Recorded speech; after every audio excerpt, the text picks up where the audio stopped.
नमस्कार, मैं हूं प्रशांत भारद्वाज और आप देख रहे हैं न्यूज रूम पोस्ट। USCIRF एक अमेरिकी संस्था है। उसकी साल 2023 की सालाना रिपोर्ट भी आ चुकी है और आदतन एक बार फिर इस अमेरिकी संस्था ने भारत को कंट्री ऑफ पार्टिकुलर कंसर्न बताया है। ईसाइयों और मुस्लिमों के अलग अलग चेहरे इस संगठन का हिस्सा रहे हैं और आखिर में ये सभी चेहरे एक ही इकोसिस्टम पर आकर मिलते हैं। अमेरिकी सरकार द्वारा पोषित मजहबी वॉचडॉग USCIRF आज एक और सालाना रिपोर्ट लेकर आया। अगर आप इसके इतिहास से थोड़ा भी परिचित हों तो ये बताने की जरूरत नहीं है कि इस रिपोर्ट में किस बात का रोना ये लोग रो रहे होंगे। ये वही संस्था है जो हर साल अपना हिसाब किताब लेकर दुनिया को ये बताने आ जाती है कि भारत में मुस्लिम या फिर ईसाइयों पर बड़े अत्याचार होते हैं और इसलिए भारत को इसे CPC में यानी कंट्रीज ऑफ पार्टिकुलर कंसर्न वाली लिस्ट में डाला जाना चाहिए। अमेरिकी अंतर्राष्ट्रीय धार्मिक स्वतंत्रता आयोग ये इस संस्था का पूरा नाम है और ये लगभग हर साल ही भारत में धार्मिक स्वतंत्रता पर सवाल उठाती नजर आती है। USCIRF ने 2020 की भी अपनी वार्षिक रिपोर्ट में भारत को CPC पार्टिकुलर कंसर्न की लिस्ट में रखा था और उस वक्त CAA यानी सिटीजनशिप अमेंडमेंट एक्ट के साथ साथ कश्मीर के मुद्दे पर भी चिंता जताई थी। यही राग 2021 में भी इसने गाया और फिर 2022 में भी बीते साल यही घिसा पिटा राग देखने को मिला। इस किस्म की रिपोर्ट का मकसद ये होता है कि किसी भी देश की ग्लोबल छवि को खराब करके उसे इकोनॉमिक संबंधों को उसके जो संबंध है दूसरे देशों के साथ उनको नुकसान पहुंचाया जाए। तो देखते हैं कि आखिर इस संस्था को भारत से इतना लगाव क्यों है। UNSCIRF एक अमेरिकी संस्था है जिसके शीर्ष पर ईसाइयों का कब्जा है, लेकिन यहाँ एक खास बात है कि इसे लीड कर रहा है एक मुस्लिम। और सिर्फ लीडर ही नहीं बल्कि इस संस्था में आप जब JCB लगाते हैं यानी खुदाई करते हैं तो पता चलता है कि दुनिया को धार्मिक आजादी पर सर्टिफिकेट बांटने वाली इस संस्था का तो इस्लामीकरण हो रखा है।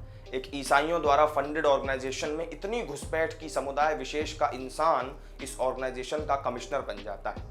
इन सब की क्रोनोलॉजी को जब आप देखेंगे तो इनके इकोसिस्टम में कुछ गिने चुने चेहरे हर शाख पर आपको बैठे हुए नजर आएंगे। UNSCIRF में 22 अगस्त 2022 को कमिश्नर के पद पर बिठाया जाता है मोहम्मद माजिद को, जिनको अमेरिकी राष्ट्रपति जो बाइडेन ने रखा हुआ था। माजिद भाईजान का संबंध मुस्लिम ब्रदरहुड संगठन से है जिनका सिर्फ ये मानना है कि इस्लाम इज द सॉल्यूशन। तो अब आते हैं माजिद भाईजान पर। Islamic society of north America यानी ISNA नाम से एफिलिएटेड ये ऑर्गेनाइजेशन है और माजिद यहाँ के पूर्व प्रमुख रह चुके हैं। मोहम्मद माजिद ने 2010 से 2014 के बीच ISNA के प्रेसिडेंट और वाइस प्रेसिडेंट के रूप में काम किया है और अभी भी ISNA के कार्यक्रमों को भी वो अटेंड करते हैं। Islamic society of north America के तो हमास जैसे आतंकी संगठनों से भी कनेक्शन रहे हैं।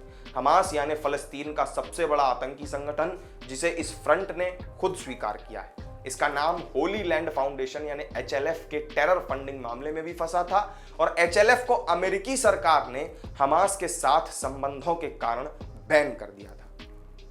अब यहां आपको बता दें कि इस मुस्लिम ब्रदरहुड वाली संस्था ISNA की कनाडा ब्रांच का लाइसेंस भी कैंसिल कर दिया गया था क्योंकि ISNA कनाडा जमात इस्लाम और हिजबुल मुजाहिदीन जैसी ऑर्गेनाइजेशन को यह फंडिंग कर रहा था।